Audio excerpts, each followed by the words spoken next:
সুন্দর হয়েছে না বন্ধুরা? আমাকে বাড়িতে এই বাঁধাকপি দিয়া বেশি ঘন্টই রান্না করা হয়, কিন্তু আজকে ভাবছি অন্যরকম ভাবে বাঁধাকপিটা দিয়ে আর 2-3 রকমের সবজি দিয়ে রান্নাটা করব।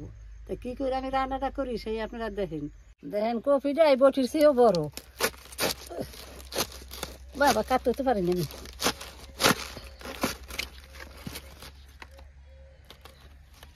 কপিটা খুব ভালো করবো না, এই সময় কপি বেশি বান্ধা হইলেই কপি ভালো হয়। যত টাইট কপি চাইতে ভালো হয়।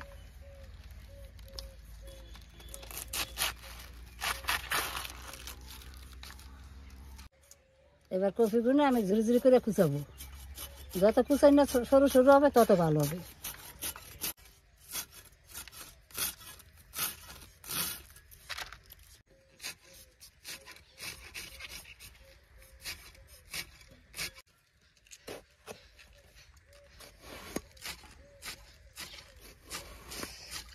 দেখুন বিশাল করছি।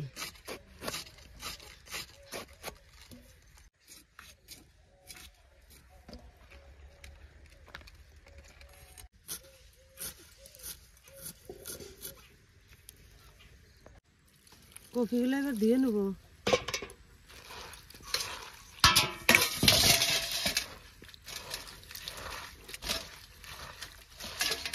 কপিতে তো বেশি নোংরা থাকে না, এক ধোয়া দিলেই হয়ে যাবে।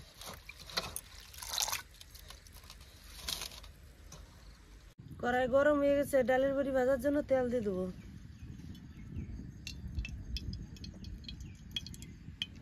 এবার বড়িগুলো দিয়ে দেবো।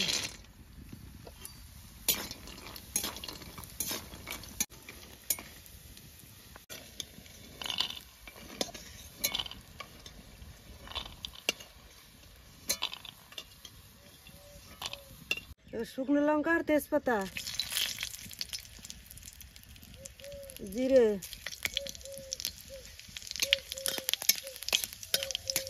আলু, বেগুন, সিম এবার দিয়ে দেবো।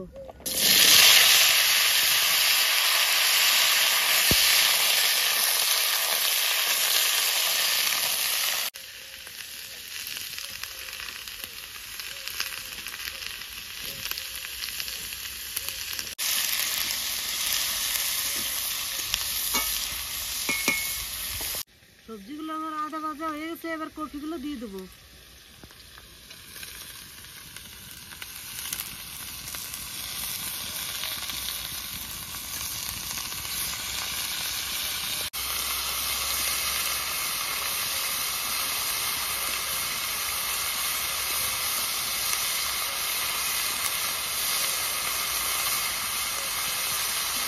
লবণ আর হলুদ দিয়ে দেবো।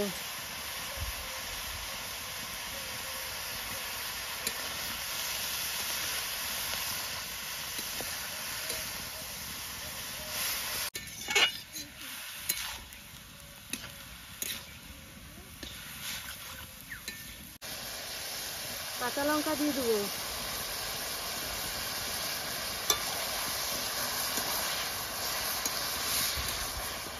সামান্য জল দেবো।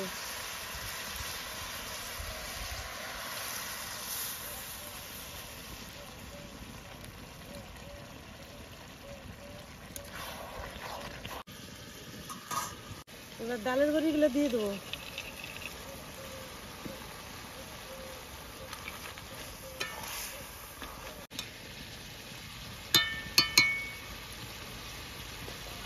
সোমবারের সময় আদাটা দেওয়া হয় না, এখন আমি আদাটা দিয়ে দেবো।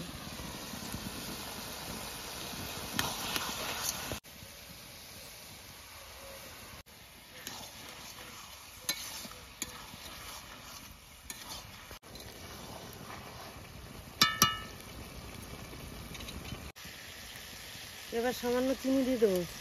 বাঁধাকপি তো সামান্য চিনি দিলে পরে একটু মিষ্টি মিষ্টি হলে ভালো লাগে খাইতে।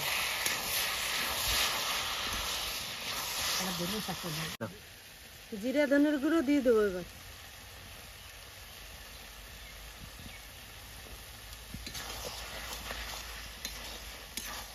তরকারিটা আমার প্রায় হয়ে গেছে। এবার ধনেপাতা কুচি দিয়ে সামান্য জাল দেবো, নামাই দেবো। ধনেপাতা দিয়ে দেবো।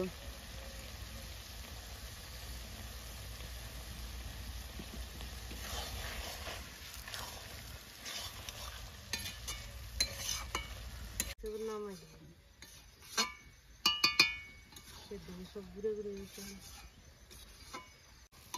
তরকারিটা হয়ে গেছে, এবার নামাই দেবো। তো কি সুন্দর হয়ে গেছে, আঠা আঠা করে।